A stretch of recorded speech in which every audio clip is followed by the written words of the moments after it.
Stuff I Learned Yesterday, episode 642. It's better to give.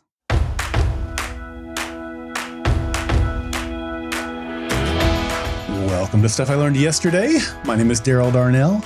I believe in love at first sight, and I believe that if you aren't learning, you aren't living. What about you?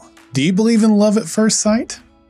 For me, there's no doubt about it.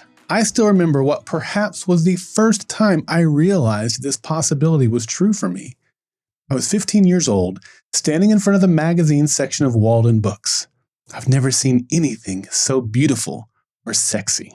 The curves of what I saw on the cover compelled me to pick up the magazine and rifle through it so I could see more. There were other beauties on the pages of the magazine, but I was in search of the cover model. Finally, I found it and my life was changed forever. There, on the glossy pages of either Car and Driver or Road and Track magazine, was the 1991 Dodge Viper. Sleek, yet tough. There was nothing subtle about it. It was bold and fast, and it wanted you to know it.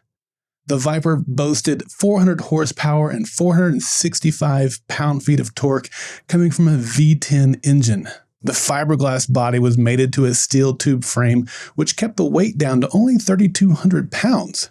The car was kept minimal by design. No traction control, no anti-lock brakes, no power steering, no air conditioning, no exterior door handles. It was a two-seat convertible intended for those who wanted raw power and old-school control. It could launch you from 0 to 60 in 4.2 seconds.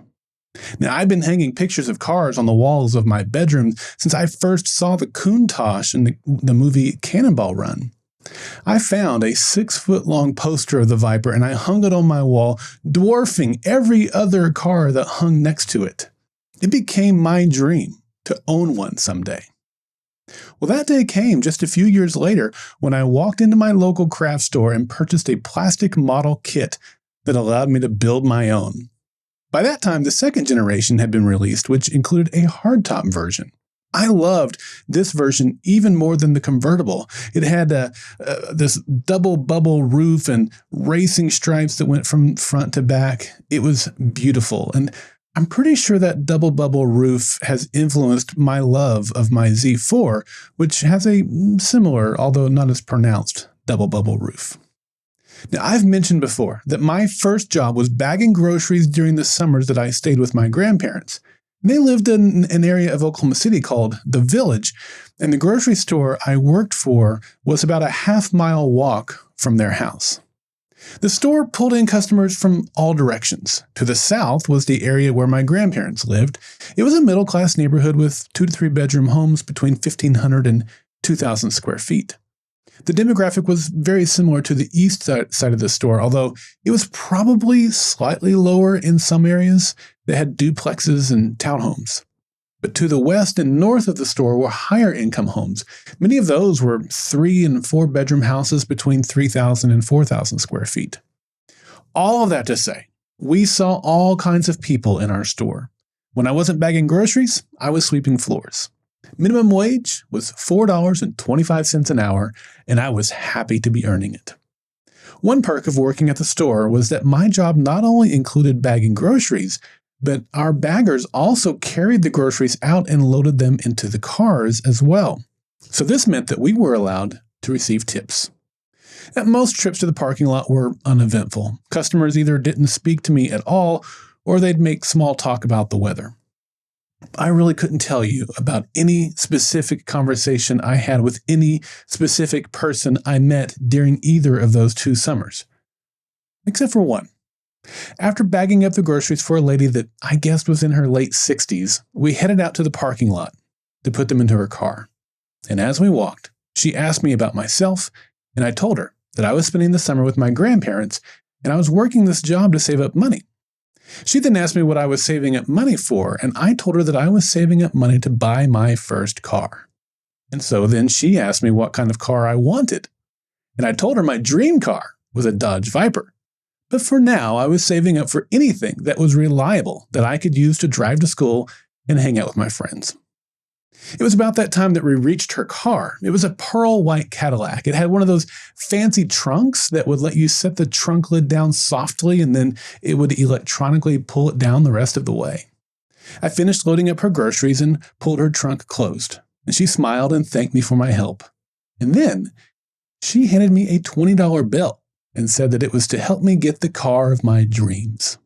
Whoa, a $20 tip was huge. And in case you're wondering, that's about a $45 tip today. Not bad for carrying out a bag of groceries. Here's what I learned. About 15 years ago, Carrie and I served our church as the leaders of the college age class. We had a great group of college kids, and we enjoyed leading them in Bible study every Sunday morning. We also had a great time hosting them in our home for meals and desserts and more Bible study. One of those students was a young lady that I'll call Kristen. Kristen grew up in a rural part of Oklahoma and moved to our Oklahoma City suburb for college. She was fiery and passionate. She cared deeply for people, and she had a great laugh. She was a delight to have in our group. But something changed during her second year of college. We stayed close to her and did our best to keep her engaged, but it was clear something was different. Eventually, we learned that she had been the victim of sexual assault. Understandably, it deeply impacted her. I don't think it's something you ever completely get over, but slowly our Kristen began to reemerge. It was a long journey of darkness that seemed sometimes like it was going to be too difficult for her. Even after she shared the story with Carrie and I'm not sure I was very helpful to her. I mean, I tried to be and I wanted to be, but it was definitely something that I felt unequipped to understand how to best be there for her. But she did keep going, and she did, as best as I can imagine anyone doing, overcame it. We saw her fall in love, get married, and have 2 ornery boys, and adopt other children.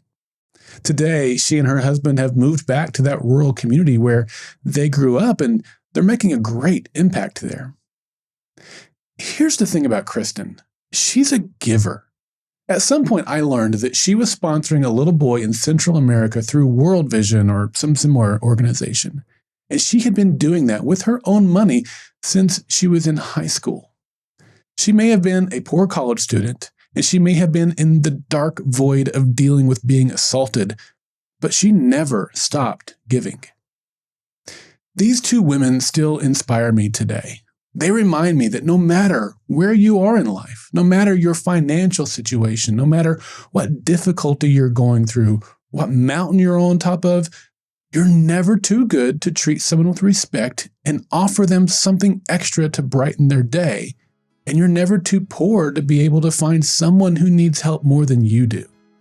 I've known what it's like to have plenty, and I've known what it feels like to be uncertain of how I will pay for food.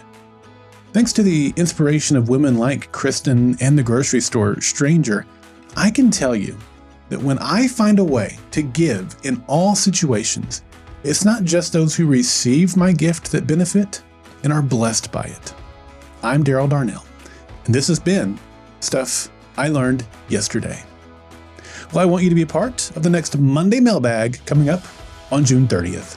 Monday Mailbag is your opportunity to share what you've learned so that other listeners and I can learn from you.